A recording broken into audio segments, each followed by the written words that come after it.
संघर्ष टाइम्स, समस्या जनतेची, साथ आमची. सांगवीत 2 मजले कोसळले. 5 तासांच्या थरारक बचावानंतर कामगार सुखरूप.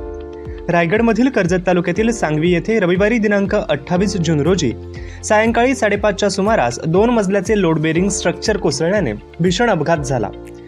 अब्बासभाई यांच्या सनाधरा रिसॉर्टच्या बांधकामस्थळी महिनाभरापूर्वी टाकलेला स्लॅब अचानक कोसळल्याने वेल्डिंगचे काम करणारा 35 वर्षीय उत्तर भारतीय कामगार मनोज हा 3ऱ्या मजल्यासह खाली पडला.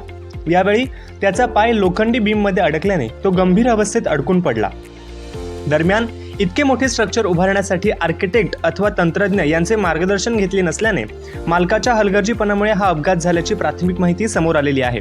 दरम्यान घटनेची माहिती मिळताच खोपोली येथील हेल्प फाउंडेशन रेस्क्यू टीमचे गुरुनाथ साठलेकर आपल्या सहकाऱ्यांसह घटनास्थळी दाखल झाले. अत्यंत धोकादायक परिस्थितीत तब्बल 5 तास शर्थीचे प्रयत्न करून त्यांनी मनोजला सुरक्षित बाहेर काढले. घटनास्थळी कर्जत पोलीस ठाण्याचे पोलीस उपनिरीक्षक किरण नवले, अनिल सोनोने व त्यांचे पथकही उपस्थित होते. या अपघातात 3 स्थानिक आदिवासी कामगार सुद्धा किरकोळ जखमी झाले असून त्यांच्यावर कर्जत उपजिल्हा रुग्णालयात उपचार सुरू आहेत. घटनास्थळी नागरिकांची मोठी गर्दी झाली होती.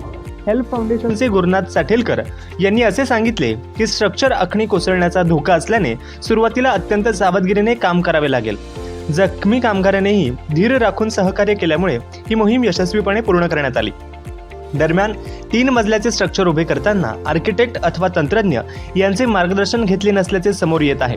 रिसॉर्ट चालक यांच्या हलगर्जीपणामुळे ही दुर्घटना घडलेली आहे. त्यामुळे पोलिसांकडून त्यांची चौकशी करून कारवाई केली जाणार आहे.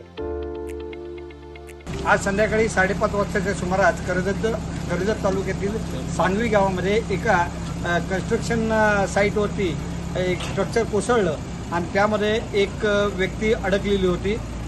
अत्यंत किचकट असा तो प्रकार होता. संपूर्ण स्ट्रक्चर किंबहुना 2 मजले त्या व्यक्तीच्या अंगावर पडले होते आणि पूर्ण फॅब्रिकेटेड स्ट्रक्चर होतं. आम्ही खोपोलीहून आलो. खोपोलीहून आमची हेल्प फाउंडेशनची टीम, त्यानंतर कर्जतचे आमचे rescuer, Karjat fire brigade, Khopoli fire brigade अशा सर्वांनी मिळून आणि इकडं स्थानिकांच्या मदतीनं अत्यंत कुशलतेने बराच वेळ गेला, परंतु त्या व्यक्तीला सुखरूप बाहेर काढून आम्ही त्याला पनवेलला उपचारासाठी पाठवलेलं आहे. आणि जवळजवळ 5 ते 5.5 तास ही मोहीम चालली.